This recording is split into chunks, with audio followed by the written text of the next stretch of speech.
Oke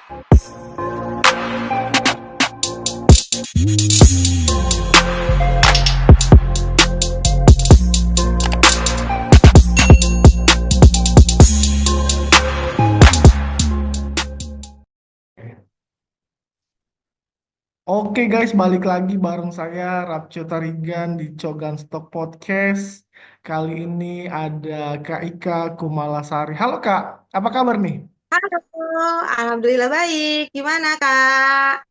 Luar biasa, aku juga baik Salam Kak. kenal juga ya. Saya baru Oke, baru baru kali ini nih kita ketemu. iya. Tapi ngomong-ngomong kita baru ketemu, kenapa pengen ku ajak podcast nih? Aku langsung to the point aja, karena penasaran juga nih. Karena belum pernah ketemu, kenal di by group juga, so kenal so deket, tiba-tiba aku ngajak, kakaknya tertarik. Kenapa tuh, kalau aku boleh tahu? Sebenarnya aku tuh sebelumnya ya, aku tuh emang suka banget dengerin cerita-cerita podcast. Nah, Mm-mm. terus ditambah ini tuh pertama ya buat aku Mm-mm. penasaran aja gitu, pengen tahu, Mm. oh podcast tuh kayak gimana sih gitu. Mm. Pengalaman pertama aku, jadi aku pengen tahu aja. Oke, wah ini menarik. Ada rasa takut nggak? Atau rasa curiga ini orang bener nggak ini ngajak podcast kayak gitu? Karena baru kenal kan, ada rasa takut nggak di awal? Sebenarnya bukan takut sih, cuman kayak ngerasa apa ya, kalau takut sih enggak ya, karena kan kita Ah, segrup ya. Kalau iya, misalkan ada sesuatu pun gampang ditelusuri gitu ya. iya. Tapi kalau aku lebih ke deg-degan sih. Kenapa? Ini Kenapa deg-degan? ya bener nggak sih ini gitu Ah, kan? Maksudnya ah, ad- emang kalau aku ngaca ya di diri aku sendiri, gue tuh punya ah, potensi apa sih? Kok bisa-bisanya gitu loh. Dia apa sih namanya tertarik gitu loh ngajak iya, gue podcast. ah, Kalau aku mikirnya ke iya. situ sih.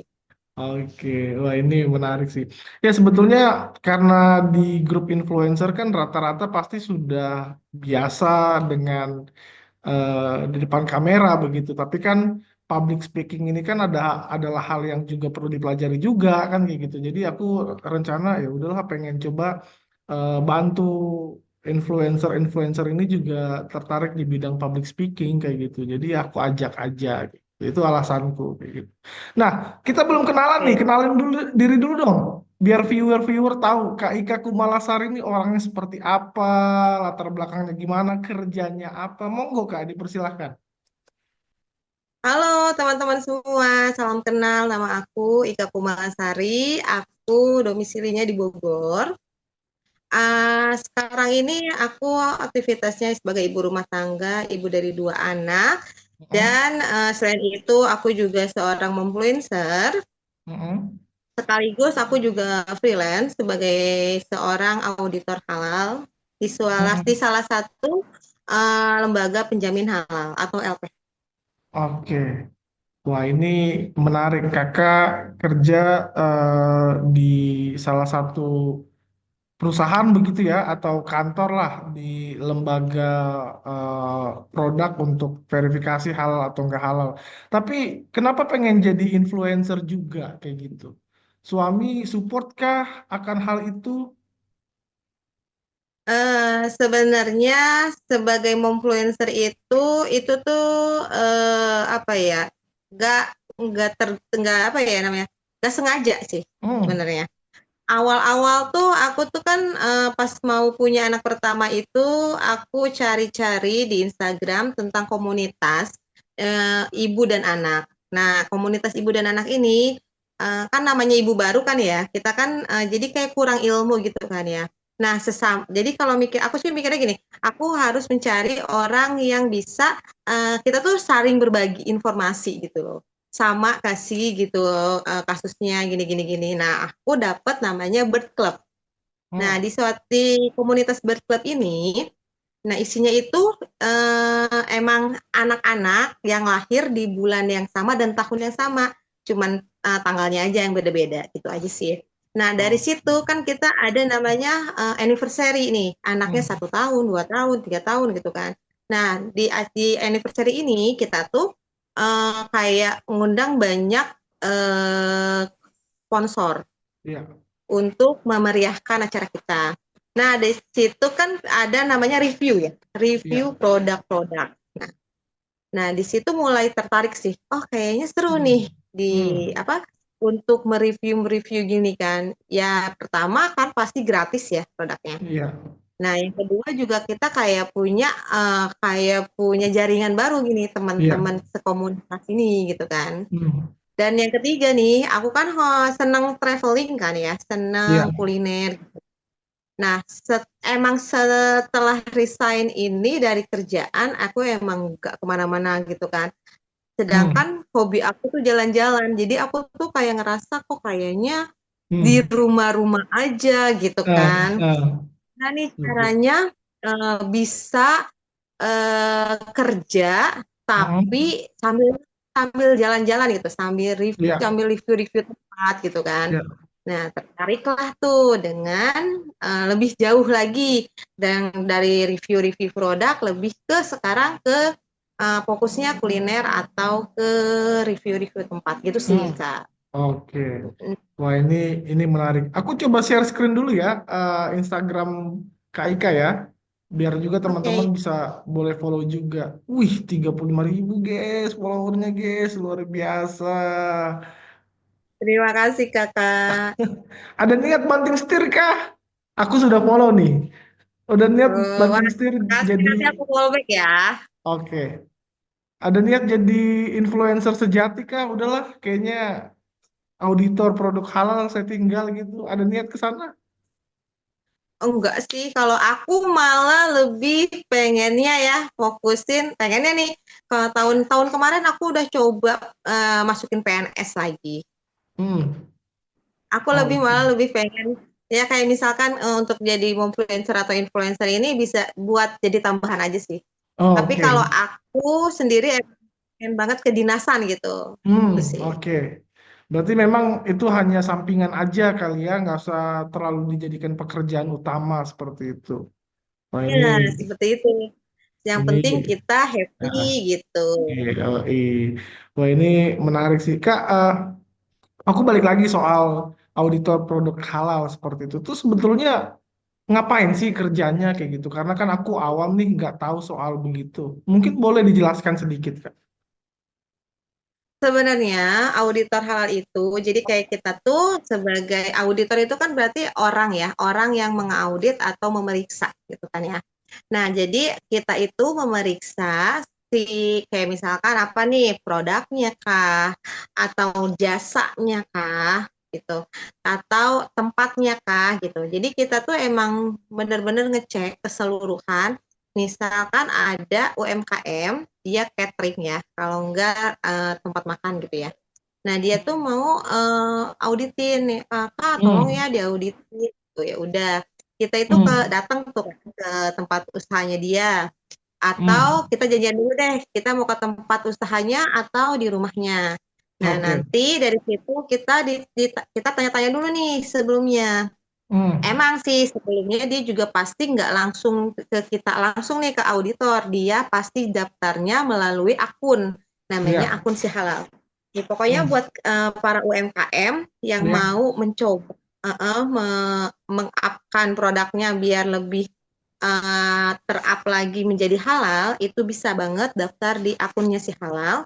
Nanti di Hmm. situ ada step by stepnya, ikutin aja sampai Hmm. akhirnya ketemu LPH dan nanti bakalan disuruh bikin kayak sistem gitu kayak apa aja sih nih yang Hmm. ada di dalam UMKM aku tuh di dalam produk aku tuh apa aja gitu. Hmm. Misalkan ada entinya apa enggak nih gitu, Hmm. ada alamatnya di mana, ownernya siapa gitu-gitu. Pokoknya Oke. produknya siapa, produknya Hmm. apa aja itu pokoknya ada nanti tertulis di dalam dokumen itu yang diupload Oke. di akun Shopee itu sih. Oke. Wah ini menarik. Aku jadi lebih tahu. Nah, itu terus kriteria-kriteria produknya ini bisa dinyatakan bahwa ini halal tuh apa aja, Kak? Kalau boleh tahu. Mungkin UMKM yang pengen bangun usaha langsung, oh iya, ini yang perlu dipersiapkan.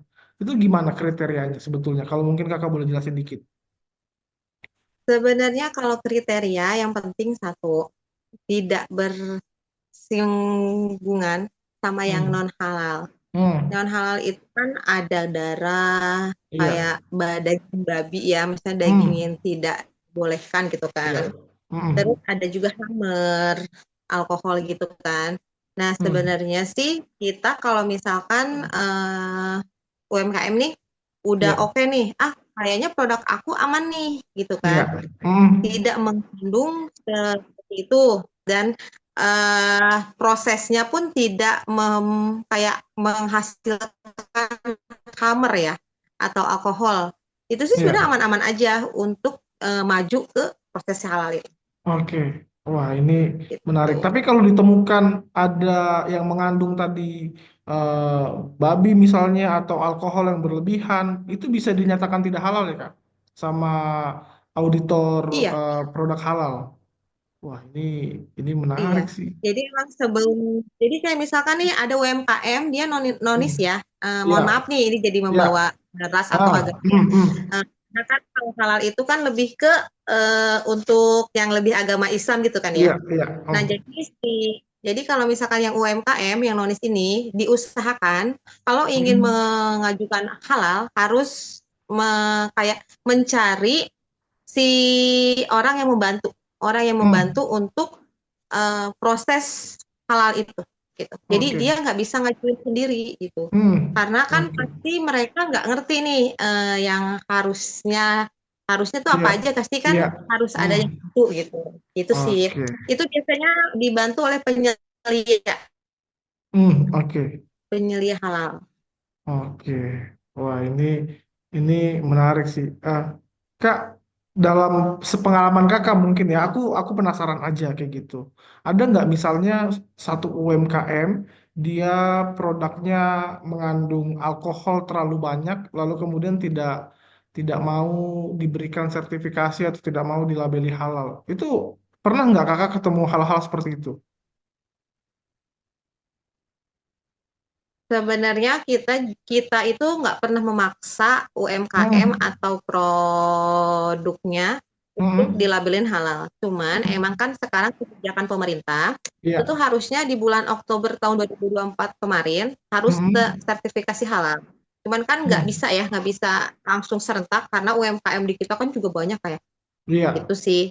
Nah, balik lagi, kalau misalkan mau halal ya kamu ikutin aturan halal yang ada gitu. Hmm, Kalau hmm, misalkan hmm. belum bisa ya diusahakan coba mencari alternatif lain, entah Iya. itu produknya yang diganti, produk bahan Hmm, bakunya gitu. Kalau misalkan hmm, ini yang mengandung babi, bisa nggak nih? Nggak pasti hmm. nggak bisa dong. Iya. Nah, kamu coba cari pakai daging sapi. Daging sapi juga dilihat nih Pak, itu sembelihannya gimana, penyembelihannya. Apakah kan Hmm, kalau daging sapi itu kan nggak boleh dipukul atau di apa ya buat proses iya. mematikan sapi itu kan ya.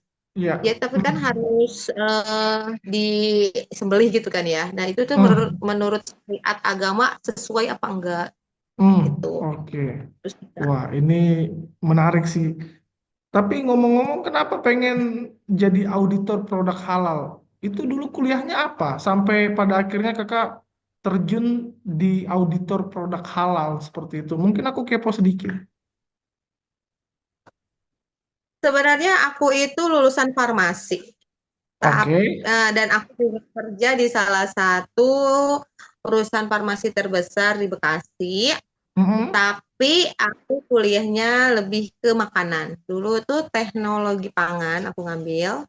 hmm, Nah, terus dari teknologi pangan itu kan di dalam apa itunya ada namanya pelajarannya itu mata kuliahnya itu produk halal. Nah, dari hmm. situ sih sebenarnya challenging ya. Maksudnya ya pengen tahu gitu yang selama ini yang kita tahu kan sertifikat halal yang dari MUI itu kan ya. Nah, itu tuh Hmm. prosesnya gimana gitu. Akhirnya ya Oke. udah lulus kuliah ikut training-training gitu, training auditor halal, terus ikut kompetensinya, uji kompetensi untuk BNSP-nya itu Hmm. juga ikutan. Oke. Gitu. Wah, ini menarik sih. Susah nggak sih tesnya? Mungkin ada orang yang pengen tertarik juga setelah dengar penjelasan kakak. Susah nggak tesnya? Atau ya gampang gitu? Sebenarnya untuk menjadi seorang auditor halal itu ada spesifikasinya, Kak. Jadi Hmm. emang emang emang sih semua orang bisa, semua orang boleh, kecuali kecuali nih Hmm. yang bukan agama Islam. Nah, jadi syarat yang pertama itu beragama Islam. Hmm. Nah, terus S1, S1-nya itu tidak harus teknik pangan. S1 Hmm. agama juga boleh, Kak. Oh gitu. Oke, oke. Iya. Jadi Jadi, yang penting hmm. dia jadi yang penting dia tahu nih, kan Hmm. kalau agama pasti tahu ya, Kak, syariat Islam yang benar gitu. Hmm. Itu sih. Oke, wah ini menarik sih. Eh, jadi auditor halal tuh gajinya gede nggak sih? Kepo aja sih. Mungkin Pengen. kalau Mungkin kalau di suatu instansi ya kayak BUMN gitu kalau udah jadi kayak misalkan masuk ke dalam CMUI halal mah mungkin gede ya kali ya Kak. Cuman kalau Ah, di dalam ini masih ya menurut aku lumayan sih kalau hmm. dibandingkan sama Hmm. ngonten gitu kan. Hmm. Sekali kita audit itu ya 10 bisa berapa? bisa berapa kali ngonten gitu. Gitu Wis sih. mantap. Gitu sih. Oke. Wah ini ini menarik sih. Tapi selain daripada jadi auditor halal, kalau auditor itu kan berarti kerjanya nggak setiap saat toh. Pas ada panggilan aja, artinya pas ada dibutuhkan aja baru datang kayak gitu. Nah, Iya, selama selama nggak ada kerjaan lah istilahnya begitu. Ada niat buka hmm. bisnis baru kah atau buka menu makanan baru dan yang lain sebagainya? Enggak, ini kepo aja sih sebetulnya. Sebenarnya aku sebelum ini tuh punya usaha ya. Sebelum punya anak lah, saya punya usaha, cuman nggak diterusin lagi karena kan masalah waktu ya, waktunya nggak bisa dibagi-bagi gitu kan. Maksudnya sekarang apalagi anaknya dua gitu kan, jadi lebih Hmm. ke kayaknya kita nggak bisa nih gitu. Ya walaupun bisa sih sebenarnya nyuruh-nyuruh orang gitu kan ya. Cuman Hmm. kayaknya kalau misalkan itu kan baru jalan kan kayaknya ekonominya kayak belum stabil gitu ya buat modal segala macem gitu. Tapi Hmm. sih aku sama suami sih emang udah niat gitu kan mau coba usaha. Cuman emang sampai sekarang belum ketemu goalsnya nih. Maksudnya kita lebih ke makanan kah? Atau Hmm. lebih ke pengen buka bengkel gitu kan? Atau gimana? Jadi kita masih Hmm. belum dapat goalnya benar-benar gitu. Hmm. Hmm. Oke. Wah, ini menarik sih. Atau buka toko kecantikan karena kakak seorang influencer bisa jadi.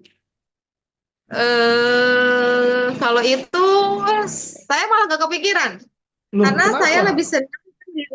lebih senang kuliner ya. Jadi lebih senang kayak apa ya, mencoba-coba gitu loh, mencoba-coba bikin produk baru. Gitu. Kalau aku Ah, ya, dan ah, kalau kosmetik kan kayaknya harus gimana ya, harus belajar lagi gitu loh. Maksudnya iya, kita iya. lebih tahu harus mencari-cari lagi gitu. Itu sih. Oke. Wah, ini menarik. Tapi kan tadi kakak juga sampaikan sebagai apa kuliner juga food vlogger lah istilahnya kayak gitu. Itu bisa tahu makanan yang enak atau enggak tuh gimana? Apakah cuman feeling aja atau memang ada trik dan tipsnya untuk tahu ini makanan enak atau enggak kayak gitu? Sebenarnya satu sih Kak, kalau aku ngonten makanan itu kayak misalkan diundang ya sama apa sih namanya brand-brand gitu kan ya. Kadang-kadang kan di DM ya diundang gitu kan. Kak mau Hmm, nggak Kak gitu kan untuk promosiin gitu-gitu. Yang penting satu Kak yang aku halal kalau hmm, aku. Kalau makanan enak gak enak itu kan harus dicoba ya. Tapi kalau hmm, misalkan halal dan gak halal itu kan kita udah tahu kan itu hmm, apa. Ya jadi kita tanya, maaf Kak, ini halal apa enggak gitu. Soalnya kan saya Oke. muslim gitu, gitu sih. Pertama sih yang saya tanyakan pasti itu. Kata mereka, iya saya halal. Emang sih ada beberapa emang yang bilang resto kami halal, cuman emang kami belum proses Oh, sertifikasi atau hmm, masih dalam proses sertifikasi gitu kan. Oh yang ah, penting tidak mengandung adanya bahan-bahan yang haram gitu kan. hmm. Oke gitu sih kalau aku. Oke, wah ini Menarik. Kapan-kapan kalau disuruh review gitu kirim-kirim lah ke sini ya kan. Daripada Boleh, kebanyakan kan. Oke. boleh Kak. Wah, ini menarik. Tapi kalau boleh sharing soal influencer, Kak, aku penasaran eh, paling besar eh, dapatnya itu berapa, di kisaran berapa? Yang paling besar sekali konten deh, nggak usah akumulasinya. Apa dulu nih Kak? Review atau visit kah? Atau apa Kak? Ya mau visit kah, mau minta eh, review dan yang lain sebagainya.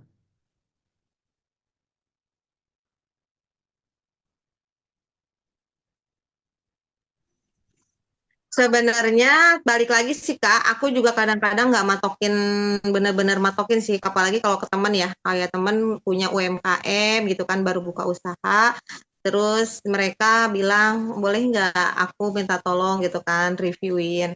Aku juga nggak matok harga kalau buat UMKM, apalagi baru merintis gitu ya. Iya, iya. Yang penting aku membantu sesuai apa yang mereka inginkan dan aku bisa gitu kan. Kalau aku sih masih tahap yang ya udah belum belum terlalu kayak yang mungkin ya orang-orang kan kadang-kadang red card saya segini saya nggak bisa Mm-mm. dinego gitu kan ya. Kalau Mm. aku nggak sih. Kalau aku selama aku bisa dan waktuku juga bisa, maksudnya fleksibel ya buat dia maunya kapan ya udah gitu kan, aku sih nggak Mm. masalah gitu.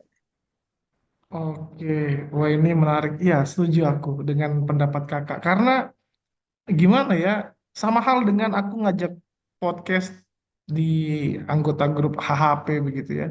Mereka selalu tanya, ada fee-nya nggak? Ada fee-nya nggak? Aduh astaga, aku bilang podcastku ini masih kecil. Aku bilang belum belum belum punya pendapatan yang besar untuk kasih fee kan begitu. Nah, ya aku ngerasa kayak kecil hati aja. Terus tiba-tiba Kak Ika mau dengan follower 35.000 rasanya seneng banget kayak, "Ih, gila dia mau guys gitu." Ya kalau aku sih sebenarnya balik lagi, kalau aku masih bisa membantu dan menolong orang lain, kenapa aku harus tolak gitu kan?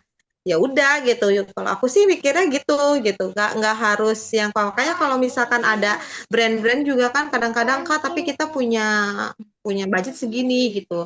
Aku bilang ya nggak masalah Kak, nggak apa-apa. Yang Hmm. penting waktu kita sama gitu, maksudnya di Hmm. dia bisa, di aku bisa gitu kan. Ya udah, paling aku Oke. jalannya gitu. Oke, wah ini menarik.